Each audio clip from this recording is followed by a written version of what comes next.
Monsieur le Président, mon cher Jean-Hervé, chers amis et chères amies, alors, qu'avons-nous appris? Nous avons appris que nous nous sommes beaucoup manqués en juillet. Vous n'étiez pas dans ces murs et notre université était triste. Où en sommes-nous? Nous sommes ici, aujourd'hui. Les grands événements mondiaux de juillet sont reportés en septembre. Le Tour de France et les rencontres économiques d'Aix-en-Provence. Sur le ton de la boutade, chers amis, je tenais à vous dire combien nous sommes heureux cette semaine à l'université, parce que la vie est plus forte que tout. Nous avons accueilli sur ces sites universitaires cette semaine nos étudiants à nouveau depuis mars. Nous ne les avions plus vus sur les bancs de ces amphithéâtres. Et puis nous accueillons, comme toutes les années, enfin, le Cercle des économistes et les rencontres économiques d'Aix-en-Provence. Nous sommes des partenaires, des amis, nous sommes liés et, je crois, Jean-Hervé, nous le disions il y a quelques minutes, il nous faut encore renforcer les liens entre cette ville, Aix-en-Provence, le Cercle des économistes et notre université. Sachez, chères toutes et chers tous, que l'université d'Aix-Marseille, et plus particulièrement cette vieille et belle faculté de droit et de sciences politiques, sera toujours là, à vos côtés. Belle rencontre économique.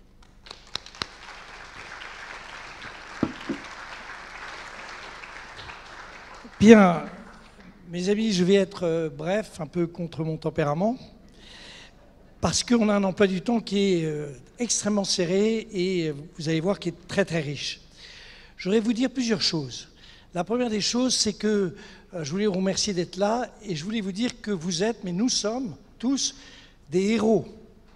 N'oubliez pas que vous avez surmonté l'anxiété qui est liée au discours public sur le fait que minute par minute nos vies sont en danger et vous n'avez pas hésité à venir. Merci.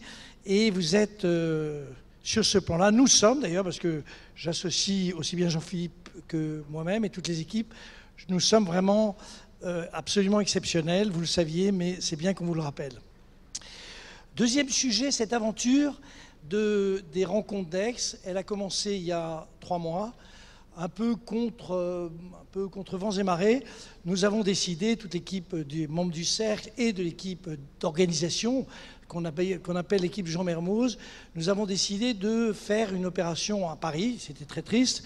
Enfin, c'est triste, c'est pas si triste que ça, Paris, mais enfin, c'était moins, en tout cas, moins chaleureux que d'habitude.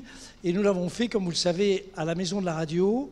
Ça a été au-delà de nos espérances. Je dis ça parce que, pas pour, au fond, nous envoyer des fleurs, mais pour vous dire à quel point c'est une perception de ce qu'est la société française. Il y a eu 50 000 auditeurs individuels, enfin, je ne sais plus quelle expression, mais enfin, disons, 50 000 personnes qui se sont branchées sur les rencontres économiques d'Aix-en-Provence, dites donc Aix-en-Seine, et c'est un résultat top. On a eu, par ailleurs, des sessions, beaucoup de propositions, beaucoup, peut-être trop d'ailleurs, il y en avait 80. Sur les 80, j'ai fait le calcul, 14 ont été suivis par le gouvernement. C'est pas mal. Ce qui tend à prouver que ce gouvernement est pas mal. Et puis, il s'est passé plein de choses pendant l'été. Pendant l'été, il y a eu l'Europe, il y a eu ce plan de relance il y a quelques jours, et il y a eu au fond cette idée qu'on allait réagir de manière extraordinairement vigoureuse par rapport à la situation sanitaire et économique, à juste titre. Et donc nous nous sommes dit, il faut que ces rencontres que ces plans soient évalués, que nous ayons une vision très précise et un diagnostic très précis de ce qui se passe dans le monde, tant sur le plan économique, social que politique et géostratégique, et que, au fond, nous puissions dire à nos dirigeants, tout particulièrement en France, voilà ce qui est bien. Et il y a beaucoup de choses qui sont bien. Je veux dire, je fais partie des 71% de Français qui ont trouvé que le plan de relance était bien. Mais également, voilà peut-être ce qu'il va falloir faire dans le 3e acte. Car ce que nous allons construire dans ces 2 demi-journées, c'est le 3e acte. Le premier acte, ça a été j'allais dire, la protection, ce que le gouvernement a fait avec beaucoup de qualité, avec le chômage partiel, avec tout ce qu'il a fait. Le deuxième, c'est le plan de relance, dont on parlera évidemment, qu'on va évaluer et dont on verra les forces et puis quelques faiblesses. Et le troisième aspect, c'est évidemment le fait que tout ceci ne marchera. Et là, pardonnez-moi ce léger passage académique, mais c'est ce que les post-keynésiens, les John Robinson, les Kalecki, les Kaldor nous ont toujours dit sur la manière dont on relançait une économie. C'est un passage offre-demande, offre-demande. J'allais dire une sorte de passage comme des passes de rugby. Et on sent bien aujourd'hui que les 100 milliards d'épargne, il va bien falloir qu'on voit comment on peut les traiter. C'est bien de ça dont nous allons parler. Nous allons donc proposer au gouvernement, qui nous a pris nos 14 premières mesures, de le compléter. Il n'y aura pas 80 mesures, je crois. On a regardé ça avec Philippe Aguillon et Thibault Meméja tout à l'heure. Il y en aura, je crois, 10. Si nous en avons 6 ou 7 qui sont reprises, ce sera bien. Ça veut dire que le gouvernement sera définitivement un bon gouvernement. Je voudrais juste rajouter que la manière dont nous devons réfléchir est déterminée par ce que beaucoup d'économistes, et notamment beaucoup d'économistes du cercle, des économistes ont en tête, et qu'il faut réellement, j'allais dire, intégrer dans nos manières de réfléchir. Le premier point, il y en a 5 éléments qu'il faut conserver comme des éléments d'ailleurs assez banals, parce qu'au fond, tout ça vous est connu, mais je le répète parce que c'est important qu'on aille jusqu'au bout j'allais dire, de la description intellectuelle dans lequel il faut que nous arrivions à réfléchir de manière très efficace.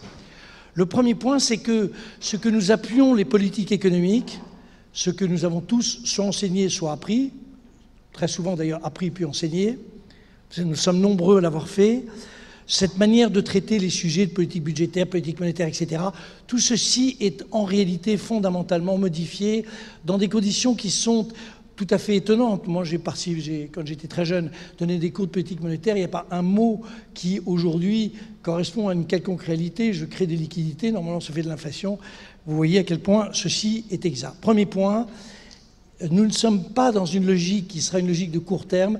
Sur le terme, les politiques économiques telles qu'elles sont menées seront fondamentalement différentes, très libérées, très incertaines, très inquiètes sur le devenir de leurs propres propositions et en réalité très différentes de ce que nous avons pu connaître.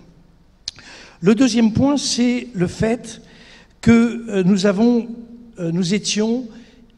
ceci a été accéléré par le phénomène du Covid, dans un mécanisme qui était un mécanisme de changement de la trajectoire macroéconomique mondiale. Nous étions dans un ralentissement de l'économie mondiale lié à des phénomènes majeurs que sont le vieillissement de la population, la démographie. Braudel disait que l'histoire du monde, c'est l'histoire de la démographie. Et puis le fait que les progrès technologiques ne donnaient pas les gains de productivité auxquels on pouvait s'attendre. Donc toute une série de problèmes qui, de fait, avait fait passer la croissance mondiale d'un peu plus de 4,5% à 3%. Et c'est un mécanisme qui était très lourd, qui s'est évidemment accéléré dans les derniers mois, mais ceci doit aussi éclairer notre regard sur ce qui se passera dans les 2 ans qui viennent. Nous ne reviendrons pas sur des taux de croissance exceptionnels. Ceux qui le croient sont des esprits trop rapides. Troisième point, c'est que la rentabilité des investissements, très important, sera dans les années qui viennent plus faible qu'elle ne le fut, pour des raisons là aussi évidentes, parce que le souhait que nous avons tous de protéger la Terre, de mettre en œuvre des mécanismes qui la protègent, donc des taxes, tout ce qu'on peut imaginer pour l'environnement, le fait que les mécanismes de relocalisation, même s'ils sont partiels, entraîneront des mécanismes qui sont des mécanismes en réalité d'alourdissement du coût de la production des objets, tout ceci fait que la rentabilité ou les taux de rentabilité sous toutes les formes qu'on peut imaginer seront, ça ne veut pas dire qu'ils seront très faibles, ça veut dire qu'ils seront plus faibles qu'ils ne le furent dans le passé. C'est d'ailleurs une norme sociale. Quand on vous disait il y a une dizaine d'années, je me souviens, les taux de rentabilité, les taux de profit doivent être de 15%, c'était une norme sociale. Pourquoi pas 14, pourquoi pas 16? C'était une invention d'esprit qui n'était pas forcément fausse, mais c'était une norme. Eh bien, cette norme va se modifier. Le quatrième point sera le fait que nous aurons au fond, j'allais dire, une modification de l'industrie au niveau mondial, c'est-à-dire que même si là aussi c'est pas une modification aussi forte qu'on peut l'imaginer, il y aura quand même de fait des transferts qui entraîneront le 5e point, c'est-à-dire des transformations de la mondialisation. Il n'y a qu'à regarder la manière dont le patron de l'OMC a été désigné pour bien voir que tout ce mécanisme qui était le discours dans lequel nous avons vécu, bien vécu, tout ce mécanisme ne sera pas le même. Donc, au fond, ma proposition consiste à vous dire, certes, nous allons traiter des problèmes de très court terme, mais si nous voulons penser le monde tel qu'il aura, il se développera dans les années qui viennent, 2, 3 années, 4 qui viennent, nous sommes obligés de nous situer dans un cadre conceptuel, dans un cadre intellectuel qui n'est pas le même que celui que nous avons connu. Et au fond, c'est un défi que nous devons relever. Alors, dernier point, la manière dont nous allons travailler est très différente de ce que nous avons connu. Vous vous souvenez, d'habitude, c'est rempli de monde. Ceux qui ne sont pas contents disent qu'il y a trop de monde. Il y a toujours un animateur, il y a toujours un membre du cercle. Et c'est très organisé de cette manière-là. Ce ne sera pas le cas. Nous avons 9 thèmes qui traitent un peu de tous les sujets, qui permettent d'avoir un diagnostic sur l'état du monde, l'état de l'Europe, l'état de la France. Nous aurons aussi bien François Sureau sur qu'est-ce que c'est que la démocratie aujourd'hui que nous allons voir dans quelques minutes un regard sur l'économie, sur la politique. Nous aurons donc beaucoup de sujets qui permettent d'élargir notre vision et ceci donc se fera à travers de véritables interventions des guest speakers. Il y aura toujours un membre du cercle, tout simplement pour organiser la suite. Et puis, il y aura un débat avec la salle organisée autour des partenaires qui beaucoup ont souhaité, au fond, participer à cette discussion. Ce sera très important. Je sais, j'ai 2 minutes. Je vais vite. Mais ceci se fera dans le cadre, j'allais dire, au fond, de ce qu'on pourrait appeler un séminaire. 2 règles complémentaires. Le sanitaire... et c'est un coup de fil très personnel que j'ai eu du Premier ministre, sera suivi, et du préfet, sera suivi aux petits oignons. Vous êtes 200, 250. On a bien mis les jeunes qui sont porteurs à droite, les vieux à gauche, les moyens au milieu, tout ça va bien. Et vous gardez bien vos masques. On garde bien les masques et et tout au long de la journée, pour ce soir, tout ça sera fait dans des règles qui sont extrêmement strictes et qui ne mettront en rien en péril la santé ni des uns ni des autres. Première remarque.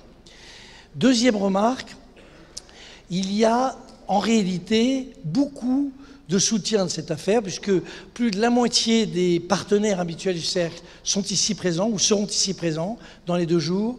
Il y a 28 journalistes, non, pardon, qu'est-ce que je dis? Pourquoi je dis journalistes? Non, 28 représentants des médias.